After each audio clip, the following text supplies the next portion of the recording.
Friends, ఈవీఎంస్‌ని tampering చేసే అవకాశం ఉందా? ఎలక్షన్స్ అయిన తరువాత ఓడిపోయిన పార్టీలన్నీ కూడా ఈవీఎం ట్యాంపరింగ్ జరిగింది అని చెప్పి ఆరోపణలు చేస్తున్నారు. ఎలక్షన్స్ అయిన 1 ఇయర్ తర్వాత కూడా మళ్ళీ ఫ్రెష్‌గా ఈవీఎంస్ గురించి చర్చ మొదలైంది. అసలు ప్రపంచ దిగ్గజ సంస్థ ఎలాన్ మస్క్ ఈవీఎం ట్యాంపరింగ్స్ గురించి ఏమన్నారు? ఇలా డీటెయిల్‌గా తెలుసుకునే ముందు మన ఛానల్‌కి కొత్తగా వస్తే ప్లీజ్ సబ్స్క్రైబ్ చేసుకొని వీడియోని లైక్ చేయండి. ఫ్రెండ్స్, రీసెంట్‌గా పవన్ కళ్యాణ్ గారు తమిళనాడులో జరిగిన వన్ నేషన్ వన్ ఎలక్షన్ మీటింగ్‌లో ఆయన మాట్లాడడం జరిగింది. పవన్ కళ్యాణ్ గారు వన్ నేషన్ వన్ ఎలక్షన్ గురించి సమర్థిస్తూ బికాస్ ఆఫ్ ఆయన ఎన్‌డీఏ గవర్నమెంట్‌లో వన్ ఆఫ్ ద పార్ట్‌గా ఉన్నారు. అంతేకాకుండా ఇండియా లెవెల్‌లో బీజేపీకి సంబంధించి ఒక పబ్లిసిటీకి ఎలక్షన్ క్యాంపెయిన్‌లో పాల్గొంటున్నారు. ఒక కీలక పాత్రగా ఆయన ఎన్‌డీఏ గవర్నమెంట్‌లో ఆయన వ్యవహరిస్తున్నారు. సో, ఆ రిలేటెడ్‌గానే పవన్ కళ్యాణ్ గారిని తమిళనాడులో ఇన్వైట్ చేయడం జరిగింది. ఆయన వన్ నేషన్ వన్ ఎలక్షన్ గురించి మాట్లాడుతూనే ప్రోగ్రామ్ లాస్ట్‌లో ఒక ప్రెస్ మీట్ అయితే జరిగింది. ఆ ప్రెస్ మీట్‌లో పవన్ కళ్యాణ్ గారు ఒక ఈవీఎంస్ గురించి, అది కూడా 2019 ఆంధ్రప్రదేశ్‌లో జరిగిన ఎలక్షన్స్‌లో ఈవీఎంస్ గురించి ఆయన చాలా బోల్డ్ స్టేట్మెంట్స్ చేశారు. సో, ఒకసారి పవన్ కళ్యాణ్ గారు ఏం మాట్లాడారో చూసి దాని గురించి మాట్లాడదాం. 2019, the YCP government has won the election with the same EVMs. And with the same EVMs, Congress has lost. But with the same EVM, BJP had lost its strength in last elections. And with the same EVMs, YCP government had lost elections weak. The moment we won, and suddenly they feel that it has been tampered.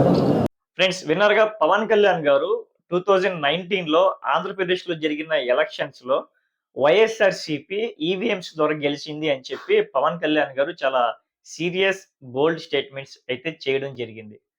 మరి 2019లో YSRCP party EVMs ద్వారా గెలిస్తే, అంటే EVMs ద్వారా గెలిచారు అని చెప్పి పవన్ కళ్యాణ్ గారు ఒక ఎటువంటి ఎవిడెన్స్ గాని, ఎటువంటి ప్రూఫ్స్ గాని, జస్ట్ ఈవీఎంస్ ద్వారా ట్యాంపరింగ్ చేయొచ్చు అనే నిర్ధారణతో ఆయన 2019 ఎలక్షన్స్‌లో వైఎస్ఆర్‌సీపీ గెలిచింది అని చెప్పి ఆయన కన్ఫర్మ్ చేయడం జరిగింది.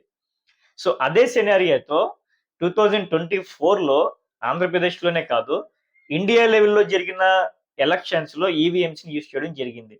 మరి ఇండియా అంతా కూడా ఈవీఎంస్ ద్వారా ఎలక్షన్స్ జరిగితే, ఈవీఎంస్ ట్యాంపరింగ్ చేయలేదు, ఈవీఎంస్ ఈసారి ట్యాంపరింగ్ అవ్వలేదు అని చెప్పి పవన్ కళ్యాణ్ గారు చెప్పగలుగుతారా? పవన్ కళ్యాణ్ గారి దగ్గర ఎవిడెన్స్ ఏమైనా ఉందా?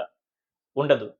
పవన్ కళ్యాణ్ గారు ఒకవైపు 2019 ఎలక్షన్స్‌లో వైఎస్ఆర్‌సీపీ ఈవీఎంస్ ద్వారా గెలిచింది. మరి అదే ఈవీఎంస్ ద్వారా బీజేపీ ఓడిపోయింది. అదే ఈవీఎంస్ ద్వారా తెలంగాణ పార్టీ ఓడిపోయింది. అదే ఈవీఎంస్ ద్వారా కాంగ్రెస్ గెలిచింది అని చెప్పి ఆయన ఈవీఎంస్ గురించి మాట్లాడడం జరిగింది. సో, ఓవరాల్‌గా చూసినట్టయితే పవన్ కళ్యాణ్ గారు ఏం చెప్తున్నారంటే ఈవీఎంస్ ద్వారా ట్యాంపరింగ్ చేసే అవకాశాలు ఉన్నాయి అని చెప్పి ఆయన ఈ స్టేట్మెంట్‌లో తెలుస్తుంది. మరి ఇక్కడ నాకు క్వెషన్ ఏంటంటే, పవన్ కళ్యాణ్ గారు ఈవీఎంస్ ద్వారా ట్యాంపరింగ్ జరుగుద్ది అని కన్ఫర్మ్ అయినప్పుడు, పవన్ కళ్యాణ్ గారు ఎన్‌డీఏ భాగస్వామిగా ఉన్నప్పుడు, ఎన్‌డీఏ పార్టీలో మోడీ గారికి అతి సన్నిహితంగా ఉన్న పవన్ కళ్యాణ్ గారు, ఇండియాలో ఈవీఎంస్ ద్వారా ఎలక్షన్స్ వద్దు, బ్యాలెట్ పేపర్ ద్వారా ఎలక్షన్స్ చెయ్యండి అని చెప్పి పవన్ కళ్యాణ్ గారు ఎందుకు రిక్వెస్ట్ చేయకూడదు? చాలా డెవలప్డ్ కంట్రీస్ అన్నీ కూడా ఈవీఎంస్ ఎలక్ట్రానిక్ ఓటింగ్ మెషిన్‌ని పక్కన పెట్టి బ్యాలెట్ పేపర్ ద్వారా ఓటింగ్స్ అక్కడ చాలా కంట్రీస్‌లో జరుగుతున్నాయి. మరి మన ఇండియాలో ఈవీఎంస్ ద్వారా కాకుండా బ్యాలెట్ పేపర్ ద్వారా ఓటింగ్ చేస్తే ఎలా ఉంటదని మీరు చెప్పండి. నేనైతే ఈవీఎంస్‌కి అగెయిన్స్ట్‌గా ఉన్నాను. ఎందుకంటే ఈవీఎంస్ ద్వారా 100% ట్యాంపరింగ్ జరిగే ఛాన్సెస్ ఉన్నాయి అని చెప్పి ప్రపంచ టెక్ దిగ్గజ ఎలాన్ మస్క్ కూడా ఆయన రీసెంట్‌గానే చెప్పడం జరిగింది. సో, నా ఒపీనియన్ అయితే చెప్పాను. మరి మీ ఒపీనియన్స్ ఏంటి అని కూడా కామెంట్స్ ద్వారా తెలియజేయండి. ఈవీఎంస్ ద్వారా ఎలక్షన్ చేయాలా? బ్యాలెట్ పేపర్ ద్వారా ఎలక్షన్ చేయాలా అని కామెంట్స్ ద్వారా తెలియజేయండి.